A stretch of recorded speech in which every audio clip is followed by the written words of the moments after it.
Hi అండి. Today మీ person current feelings ఏంటో చూద్దాం. సో మీ పర్సన్కి మీ మీద ప్రేమ అనేది కొంచెం గ్రోత్ అవుతుందండి, పెరుగుతుంది.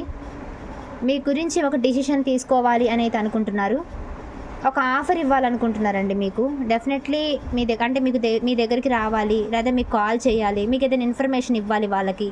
అంటే ఇన్ని రోజులు సెపరేషన్లో ఉన్నారు కాబట్టి ఏదో ఒక హింట్ ఇవ్వాలి. ఈ సెపరేషన్లో మీకు కాల్ కానీ మెసేజ్ కానీ చేయాలి అని చూస్తున్నారు. సో వాళ్ళ విష్ఫుల్మెంట్ మీరే. డెఫినెట్లీ మీ దగ్గరికి రావాలి అనేది కోరిక అయితే వాళ్ళకి ఉంది.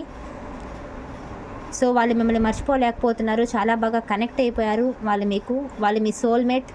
కానీ ఈ పర్సన్కి మీకు ఇంత ఇష్టం ఉన్నా, ఈ పర్సన్కి మీరంటే చాలా ఇష్టం, కానీ కొన్ని సిచ్యువేషన్ వల్ల ఈ పర్సన్ మిమ్మల్ని ఇగ్నోర్ చేస్తున్నారండి. అది సిచ్యువేషన్స్ వల్ల మాత్రమే ఇగ్నోర్ చేస్తున్నారు. సో అదర్వైజ్ మీరు వాళ్ళని ఎంత ప్రేమిస్తున్నారో వాళ్ళకి తెలుసు, వాళ్ళకు కూడా మీరంటే ఇష్టమే. సో 322 కామెంట్ బాక్స్లో పెట్టి క్లైమ్ చేసుకోండి. పర్సన్ రీడింగ్ కావాలంటే వీడియోలో నెంబర్ కనిపిస్తుంది కదా, సో మెసేజ్ చేయండి.